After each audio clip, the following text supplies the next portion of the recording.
नाज़रीन, पूरी सिंध जी मीरपुर मातुर सकाफ़ती रंगनि में रंगजी वियो, जिसकम बशीर खान जिसाफ़ अरेसर जीए सिंध माज़ ऐं SUP जी गॾियल रैली में हज़ारे माण्हू टोपी अजरक ऐं पटका पाए शरीक थिया। सिंध मथां साह ॾियण जा वचन।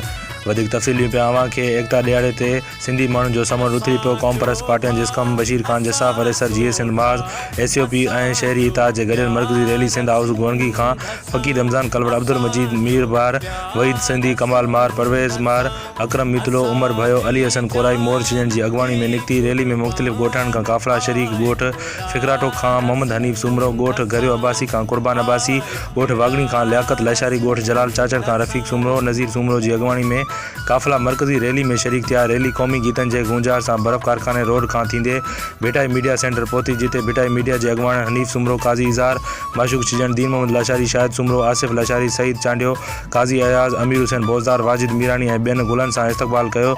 रैली में शरीक माण्हुनि सिंध जीए सिंध वारा जीअं कलाम ते झुमरियूं हयूं। अगवान ख़िताब कंदे चयो त सिंध सदियुनि जो तारीख़ी वतन आहे। सिंध जी सक़ाफ़त हज़ारनि सालनि जी तारीख़ सां जुड़ियल आहे, जंहिं जी गवाही मोहन जो दड़ो ॾेई रहियो आहे। हींअर सिंध पंजाब वटि क़ाबिज़ आहे, जंहिं मां जिंद आजी कराइण लाइ सिंध जा कोंदर क़ुर्बान थियनि पिया। बशीर खान खां वेंदे सराय क़ुर्बान ताईं सिंध जी आज़ादी लाइ क़ुर्बान थिया आहिनि। असां बि क़ुर्बानी लाइ तयारु आहियूं, पर ग़ुलामी में ज़िंदगी गुज़ारे नथा सघूं। रैली जी अगवान सियालकोट वाक़े जी मज़म्मत कई ऐं 10 डिसंबर ते सिंध सुजाग पारां FFC ख़िलाफ़ लॻंदड़ धरणे जी हिमायत कंदे चयो त सिंधी माण्हुनि सां सनअती इदारनि जूं ज़ियादतूं बर्दाश्त जोगियूं न आहिनि। नसरुल्ला गॾाणी सां हर विक़ ते गॾु आहियूं।